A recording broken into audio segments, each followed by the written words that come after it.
Oke, kali ini gue pengen apa ya? Bosen lah ya upload video gibah pembahasan kali-kali gitu. Manasin otak gue yang udah lama nggak gue panasin ya kan. Anjay.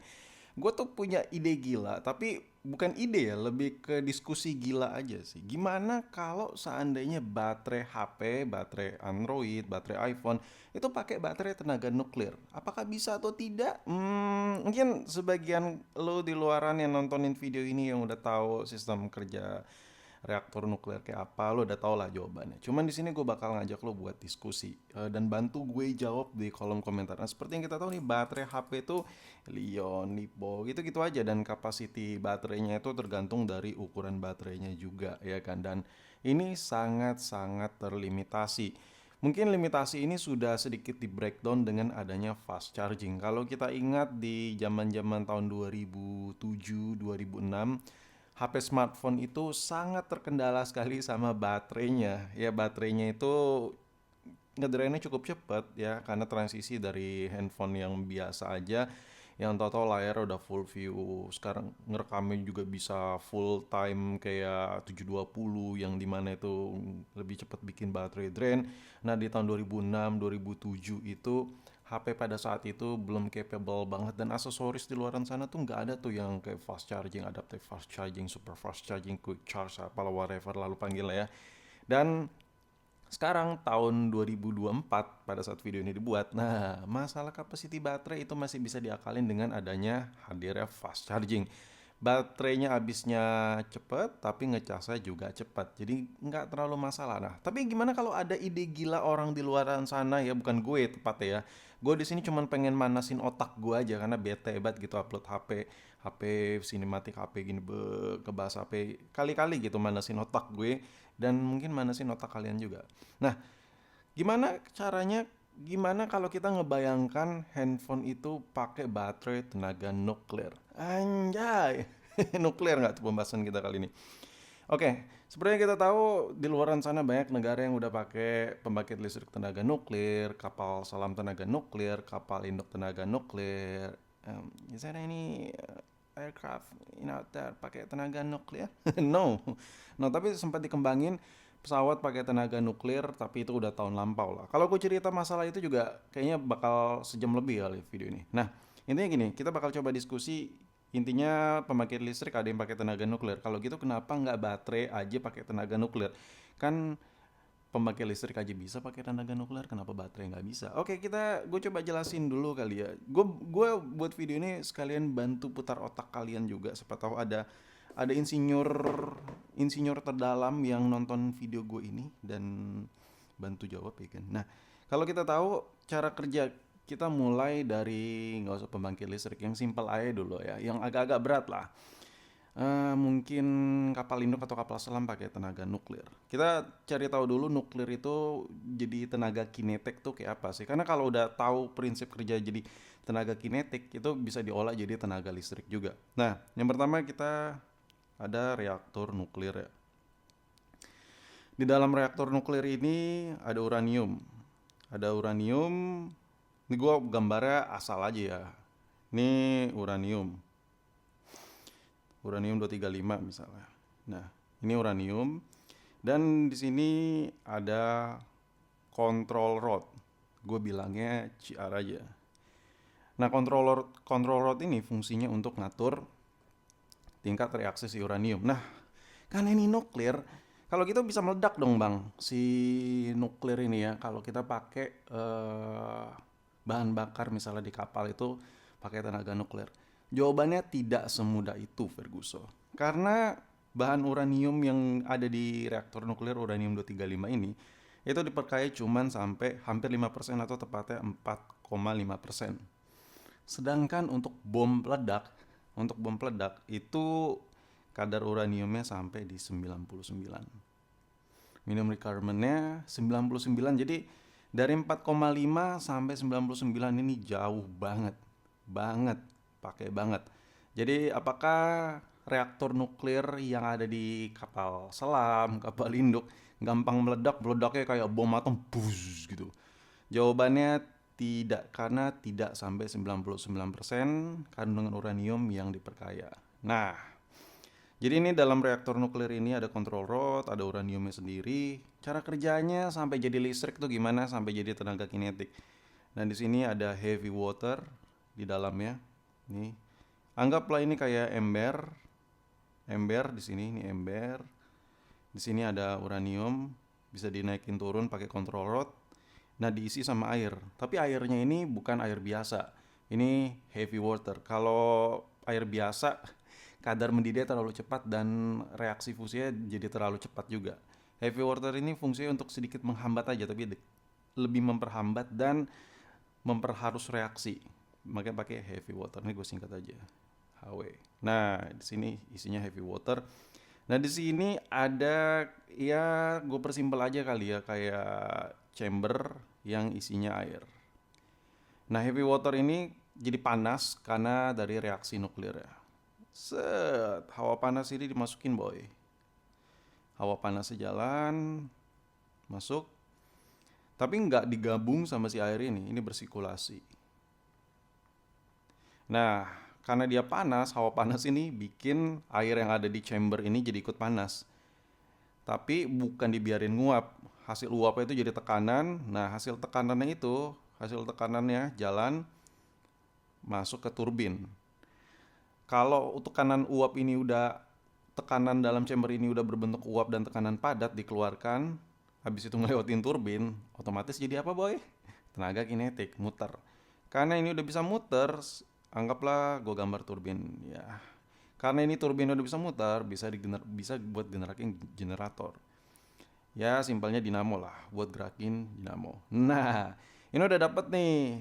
Otomatis dinamo ini muter karena turbinnya muter dari hasil uap dari chamber ini yang dipanaskan oleh air berat dari si uranium 235 ini. Karena ini udah muter, otomatis ini udah di listrik nih. Dinamo udah muter, udah jadi listrik. Lu udah pada tahu lah. Baru deh jadi tenaga listrik. Atau bisa langsung jadi tenaga gerak buat si kapal induknya atau kapal selam. Oke, pertanyaannya, kenapa harus pakai nuklir? Kenapa nggak diesel? Oh, nuklir itu lebih apa ya? Lebih efisien, tingkat efisiensinya lebih tinggi daripada batu bara, daripada nikel lagi gue sebut. Daripada batu bara, daripada diesel. Itu jauh banget, jauh. Kalau perbandingan antara satu biji, ya ukuran segini lah, segini nih. Ya, kurang lebih segini lah. Itu bisa disetarain sampai ratusan bahkan hampir ribuan kilo batu bara dengan bahan bakar si uranium yang sekecil gini. Makanya perbandingannya itu jauh banget. Tingkat efisiensinya tinggi banget. Pertanyaannya, apakah dengan sistem kerja nuklir seperti ini bisa dijadikan baterai? Kalau menurut gue ya, enggak sih. Karena gimana ya, otak gue masih bodoh gitu. Gue masih primitif boy. Jadi nggak nemu tuh baterai tenaga nuklir. Or maybe mungkin ya. Gimana kalau kita persempit ya? Ini jawaban primitif gua karena semua lingkup ini terlalu besar. Space yang tadi kita bicarain ini terlalu besar.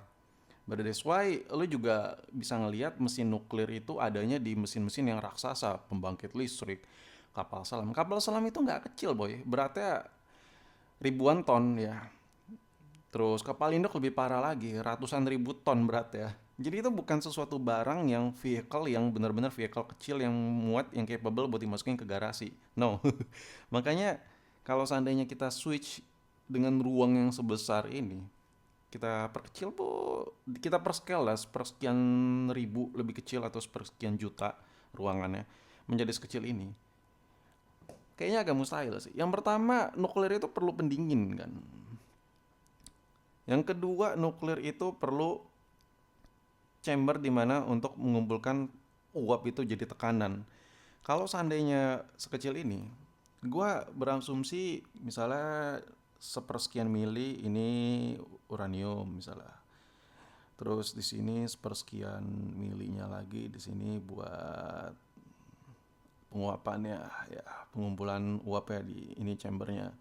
Sepersekian lagi ini buat kontrol rotnya bisa digerakin pakai as ya. Dan turbinnya gue nggak tahu taruh di mana. Dan yang paling menegangkannya lagi, ini sirkulasi pendinginannya seperti apa? Karena It's very compact. Ini sangat kecil. Tapi kalau seandainya ada metode lain yang bisa di switch dari apa ya? Sorry agak lambat ya, otakku mulai panas nih. Dari tenaga panas ini. Karena kalau kita simpulkan yang ada di sini, ini semua nih ujung-ujungnya karena panas. Jadi bisa menghasilkan tenaga kinetik, dari kinetik bisa menggerakkan turbin sehingga bisa menghasilkan tenaga listrik.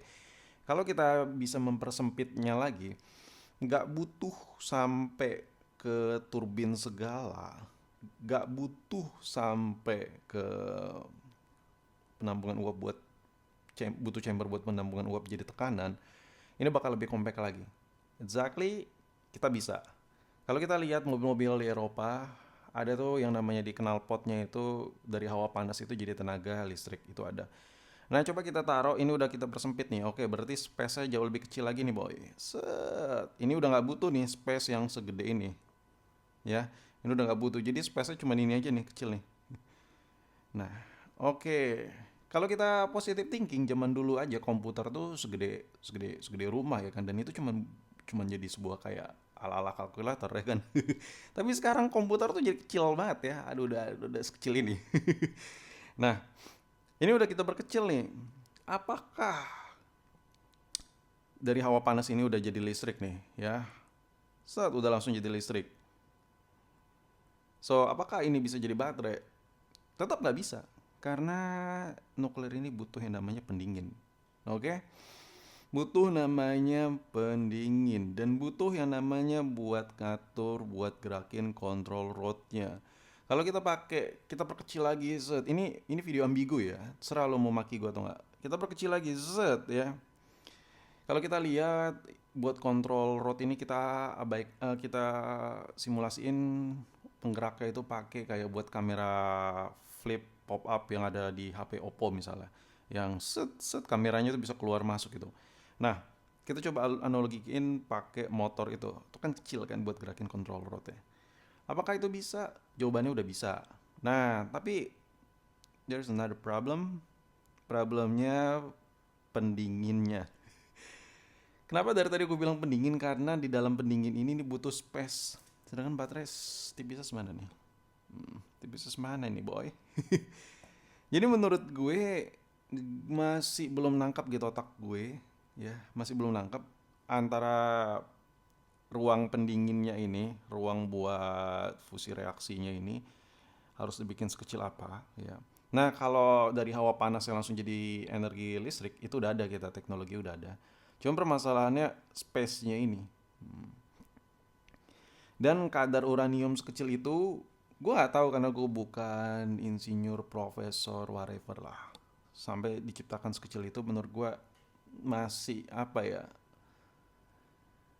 masih ambigu lah menurut gue. Menurut pandangan otak primitif gue, otak gue yang goblok ini ya. Jadi menurut gue jawaban gue sekarang ya, kalau ada konsep-konsep baterai tenaga nuklir, gue bisa bilang masih impossible untuk teknologi saat ini, untuk jangkauan otak goblok gue berpikir saat ini. Dah, itu jawaban gue. Jadi jawaban kesimpulan conclusion dari video ini kayaknya agak berat kalau seandainya baterai tenaga nuklir. Tapi makanya gue bilang di awal video, kalau lu ada yang lebih paham, coba lu tulis di kolom komentar. Siapa tahu konsep-konsep baterai nuklir ini bisa terciptakan. Serem banget gue, pembahasan gue serem banget boy. Yaudah, sampai jumpa di video berikutnya. Peace. Enggak. Gua enggak pilih salah satu. Peace. Enggak. Peace. Ya udah adil lah. Peace.